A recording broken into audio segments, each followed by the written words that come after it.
Yeah, right. Hey, this is Eddie with the Crippled Handyman. I don't know what kind of day you all had out there, but my gosh, today was exhausting. If I had two stops that I had to do, they should have been. I should, the first place it was like a 45-minute drive to get to. I had to go to a jewelry store, and I had to get my ring resized, my wedding ring. Um, when I got my fingers all measured, and my band was like 10 1/4 inches, 8.5 now. And I'm not gonna wear this. It's a really nice ring. It's got diamonds in it. It's white gold and very fancy, pretty ring. Um, but um, but yeah, I don't want to lose the ring. I put a band-aid on the bottom of it so it'll like stay on my finger so it doesn't fall off. I put on my finger to go to the store and it just I was like squeezing my fist the whole time basically so I didn't lose a ring in my truck or fall off, whatever the case. Then I had to get my tires rotated. So the ring thing that went quick. They had some internet issues going on, so my signature after I signed it, pressed accept, I had to wait. So she had to fill out a piece of paper and give it to me, an actual like the old days. Then I would get my tires rotated. That was like a 2.5 hour, 3 hour, almost 3 hour fiasco. So I had to wait. Who would have known? Who would have known on a Tuesday, beginning of the week, at like 1 o'clock, 1:15, maybe it was a little bit sooner, around that time. And I remember the guys like, looks like we'll get your truck in around 3. Believe it or not, it was like 2:58, and yeah, they were right on target. You know, just hung out, whatever. But hey, today I want to talk about enough of that about me. That was my day. Hope you all had a good day. You know, it wasn't a day of of stress or worries. It was just you have to take care of life. You have to take care of business. And it was two personal things I had to take care of. I had to make sure my tires were rotated, and I had to resize my wedding band so I could wear it and not lose it. Because it gets embarrassing when I have a band-aid start like unravel underneath my hand, and I'm sitting down at a really nice steak restaurant, and I see that, and I'm like, ugh, you know. And then I was getting like a rash on my finger from washing my hands constantly. Yeah, I started taking the ring off, and then I'm like, well, I don't want to leave the ring in public on accident. So you're always like very, very overconscious of making sure when you do that, you pay attention to your ring. But this way here, I don't have to worry about that. Problem solved. But what I want to talk about, sorry, took forever to get that intro in. What I want to talk about is I'm going to say the four, I think, most physical type jobs in construction. And this, I think this would be more based off of residential construction. I'm not going to even include commercial, industrial. So let's just talk about residential. The two I put together as a tie, um, out of like I said, I'm going to put it in three categories, but I'm going to put the two in the same as number three. So drywallers, humping all that drywall, obviously it's already loaded in the house, but they got to pick up this gypsum board with 9 foot ceilings. Now these lengths of drywall are 54 inches by 12 feet long. A lot of times they want to get the whole length of the room taken care of in one shot to avoid any seams, which is very smart. But it's hard work on the guys, especially putting drywall in the ceiling. If you got, say trusses 2 foot on center, now you're hanging 5/8 drywall. Oh my God, what a mess! That's physical. To do that every single day. Imagine doing that every single day. And the tiebreaker with that one is a roofer. And I've done all these. So all these trades, I've done them all. I've done a little bit of concrete. I was involved in doing some forming and all that stuff. Not too much bull floating, a little bit, but nothing major. It wasn't like a daily process. But all I remember was like, yeah, I wouldn't want to do that every day. I don't think I'm physically built to do that every day. So I'm just gonna say. So a roofer would be tied with a drywaller, and going up on those steep roofs, and obviously the what it does to your body is nothing. Nothing is sitting normal. Your ankles are bent up, your knees are bent down. You're sitting down all the time. Then you sit on your left side. You got to switch. You sit on your right side. It's a constant battle. And those bundles of shingles, they're not the lightest. They're not like super heavy. But I'm sorry, when you're up in the air, 2 stories, some homes 3 stories, that could get a little sketchy after a while. But after a while, I mean, obviously you would have a harness on possibly, in those type of scenarios. I want to put your roofers in there as tied with drywallers. And I'm not saying one is harder than the other or worse for that. I'm not saying it. And I'm not saying the ones I pick, y'all could like yell at me on that. But these are trades I have done personally. And this is what I think personally. Because we could go on and on and on. There's other trades have their challenges, which are physical. I'm not saying that. To do these on a daily basis, that's what I'm talking about. All right, in line number 2, carpenter. Carpenters. Oh my God, fun job, very rewarding. But when you start out, you're gonna be a grunt. You're humping lumber. Oh my God, 4x8 sheets of plywood, heavy, heavy. We want to feel like your arm's gonna fall off. You know, carrying roof rafters or these huge LVLs or laminated beams. A lot of times, some construction crews they have equipment on the project, but that's not normal.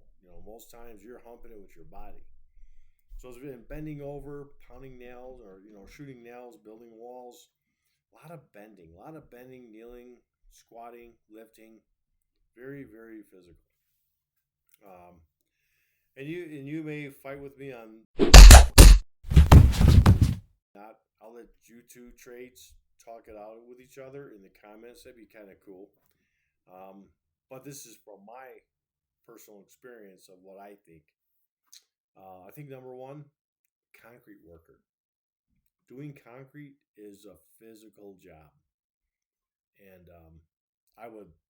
Oh my God, I don't care if you're doing flat work. You're always on your knees, or you're wheelbarrowing that heavy concrete. It's everything you do is heavy.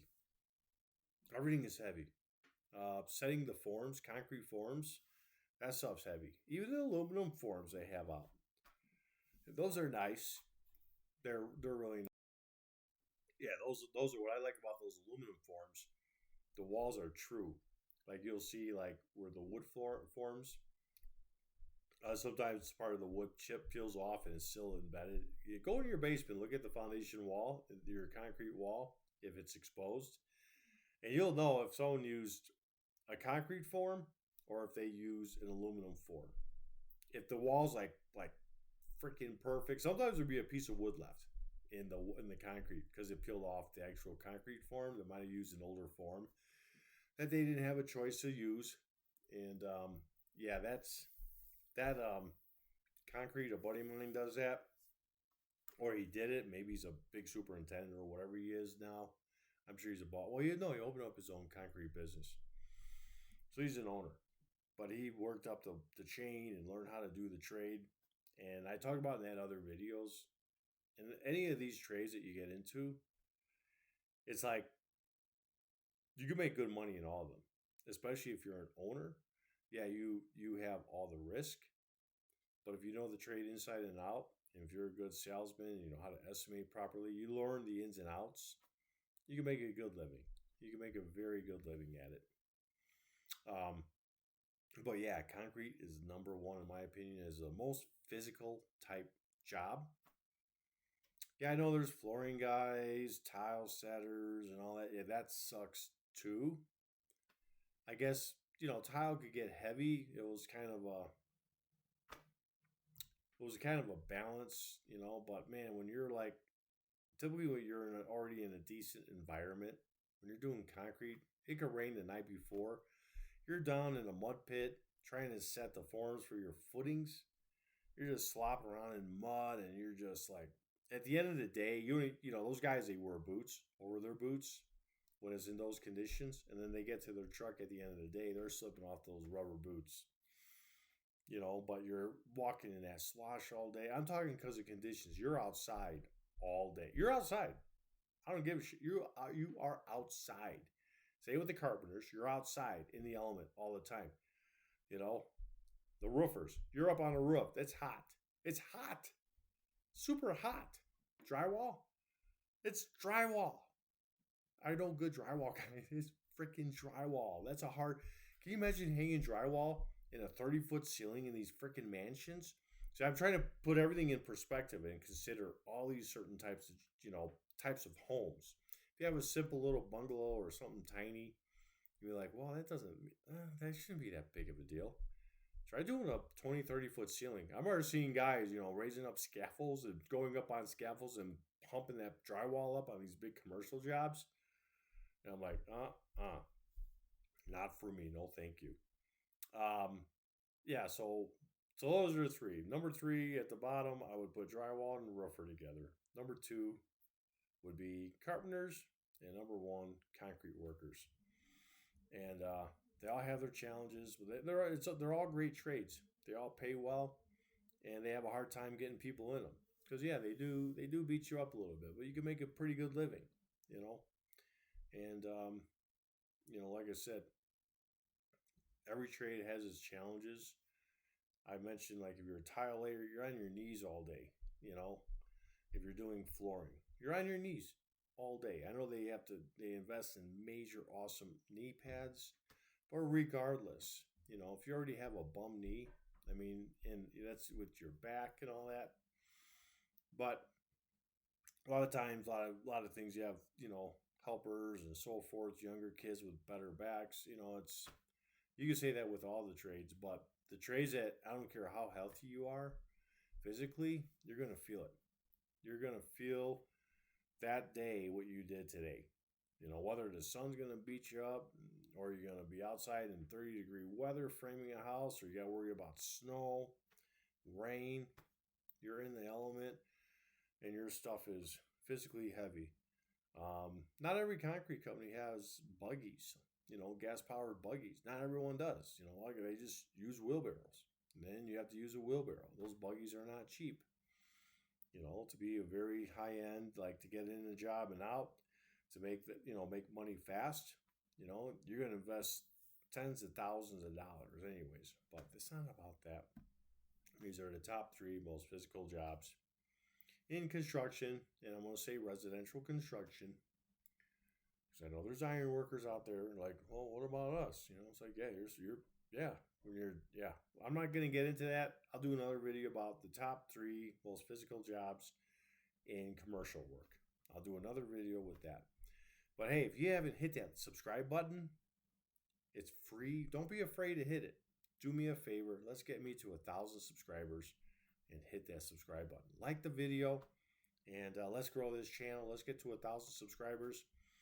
And any of you that do those 4 trades, I don't bow to you, but I'm like, I respect you. I respect what you do. If you say, yeah, I'm a concrete guy, in my mind, I'm going, oof, that's a tough job. Say you're a carpenter, I'll say the same thing. Drywaller, I'm like, oof, yeah. Roofer, yeah, oof, yeah. I've done roof jobs, I've done drywall, I've done carpentry, done a little bit of concrete, but I know people in it, and they just listening to their stories. That's why I had to put them at number 1 most physical type job to be in the construction world, in the residential side of it. All right, guys, gals, and guys, have a great night, and we'll see you on the next one.